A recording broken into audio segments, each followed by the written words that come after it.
I'm still on the subject of beauty. I suppose I'm reflecting on your video, Gary, although it's also coming out of other places, particularly to do with the relationship between beauty as we perceive it, and that can be beauty of a human being, or it can be a beautiful landscape, a beautiful animal, a horse, you know, whatever. You know, lots of things can be beautiful. Beautiful art object, a beautiful sound. You know, lots of things can be beautiful, and they're beautiful for all kinds of different reasons. But I think there is a common experience to all of them. I'm doing a bit of reading at the moment, actually, which I'll try and find time to write up to make a video about at some point. And it's suggesting that there is a commonality in all these experiences of beauty, although that commonality is accompanied by different kind of accents according to, you know, whether it's accompanied by desire or whether it's accompanied by a need to cherish and protect. It's got different flavours, but there is a commonality to beauty, the experience of beauty. But what you were saying there, Gary, I think, if I understand you right, or the couple of things I took from it. One is to do with histories, and one is to do with the relationship between beauty and something like pain or suffering or longing or loss or absence. And I think they're really useful topics, actually. I mean, the first thing is to do with this histories. Because I was watching a video by Paul Bloom on one of those TED Talk things, which I'll put a link to, and he was talking about, he wasn't talking about beauty specifically, but he was talking about pains and pleasures, and how our experiences of pains and pleasures are completely embedded within our understanding of the history of that experience. You know, you get pleasure from an artwork as long as you know it's an original. As soon as you find out a painting, this Vermeer painting he talks about, as soon as you discover that that's a fake or a forgery, your pleasure levels drop. And it's not just to do with it because you've been bilked out of however many millions you paid for it.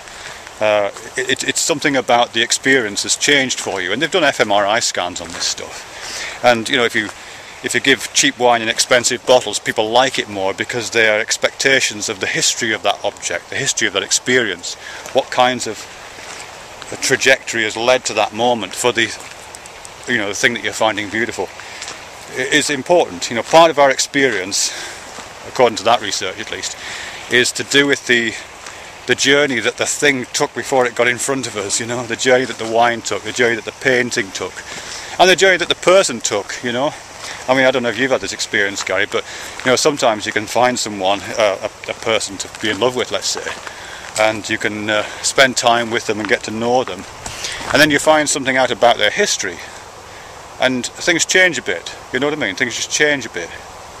I don't really want to give an examples there, but you know, something can come out about their background or their previous experiences in some way, and it can change a bit, and you might have to do some processing to change that, because even though there's nothing physically changed about them, every neuron in their brain is exactly the same. Every gesture they make, every kiss they plant on your forehead is exactly the same. Your experience of them has changed, your appreciation has changed, something about their beauty has changed. They might still be beautiful, but they're probably beautiful in a different way because that history has changed. So the journey of that the experience takes, the history the experience takes before it gets to you, is such a significant feature of that. And you know, and what you were saying as well, I think the history that you bring to that, you know, how much of a struggle it's been possibly to get to that point where you are confronting this beautiful object, this beautiful person, where you are standing at the top of this hill looking at this beautiful landscape.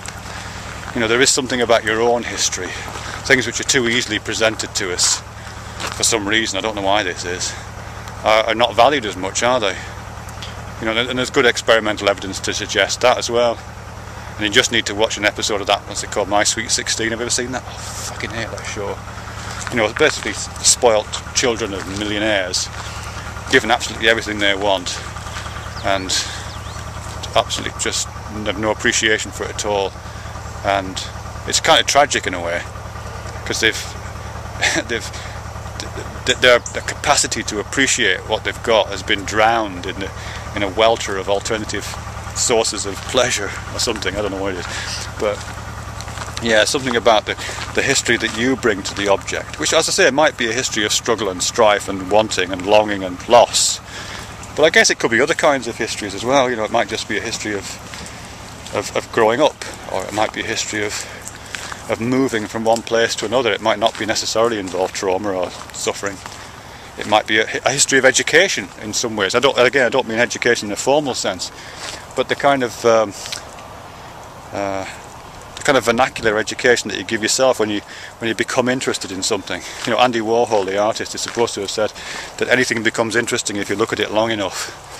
And I have some sympathy with that. You know, I do spend a lot of time just looking at things, or spending a lot of time with particular obsessions. And the more obsessed you get, and the more time you spend with these entities, these phenomena, the more interesting they do get.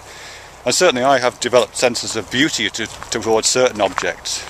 I used to collect dance set record players for a while, many years ago. It's an old-fashioned, you know, turntable gramophone. I used to have about a dozen of these things, and I loved them. You know, I used to find out a lot about them, found out how they worked, took them apart, put them together again, found out the history of the company, completely got really knowledgeable about them, so I could tell the smells, you know, on the BSR auto changer, you know, the whole thing. And yeah, after a while I completely find them, and I still do find them, beautiful objects. Same with bicycles. I still like bikes. You know, I've got a small collection of push bikes, and again, you know, finding out about them, learning how to take them apart and put them together, learning the history of certain bike companies. There's a mountain bike company in the UK called Orange, which is based in Yorkshire, Halifax in Yorkshire, and I found a lot about it, and I found out about the bikes, and I've owned several of their bikes, and now I find the geometry of those things absolutely stunning, you know. And there's something really beautiful about the way they're put together. And it's just about the history, you know, the history that I'm bringing to that, the history I've given myself, a history of a kind of education about something as daft as fucking mountain bikes. You know what I mean? So it's not, but you have to stay with it, and people are like that sometimes, and it doesn't always work. But certainly some people, actually the nearest experience I've got to this is life modelling. I used to be a life model, believe it or not, when I was broke and on the dole. I used to get paid a certain number of quid an hour to stand knit, to stand or sit naked, and have people draw me. And I've done life modelling many years ago a bit as well. And that's a really great discipline for appreciating beauty. Because a crap model, and in life drawing terms, is one that's not very interesting because they're kind of standard, you know what I mean? A standard beautiful person, one without any dimples and rolls of fat, or without any defects in a conventional sense. They're really boring to draw. The interesting things to draw are ones that are a bit knacky, you know, ones that are a bit overweight or underweight, or who stand in a funny way, who've got all the idiosyncrasies that real people have.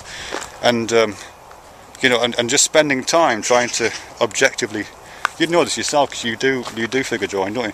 You know, it's spending the time with that, and as I said, the kind of informal education process. You're giving a little bit of history that's leading you to know this thing more, to know that person more by looking at that shadow under the chin that you're trying to capture. I mean, that's one of the ways, I think, which gives you a sense of beauty, and beauty coming out of your own history that you're bringing to that knowledge. You know what I mean? That coming to know that person, just the sight of that person, coming to know that person visually, produces that sense of beauty, I think, as well.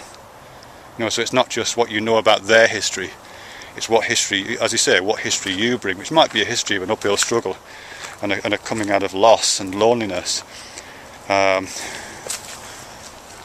it might also be something that's just as simple, I think, as just spending time there, you know, and just looking at the person. Come on, Phoebe, this way. What else are we going to talk about? I think that was what I was going to say, wasn't it? One to do with the history, one to do with, yeah, I guess interpretation. Yeah, that's probably it now, Gary. I think I'll just leave it there. But yeah, thanks for the video. I know we don't talk very much these days, but well, we don't in a conventional sense. But I think we do actually, because although I don't talk face to face with you, you don't often talk face to face with me either. You usually refer to me in the second person. You say he, which is fine, and I like that actually.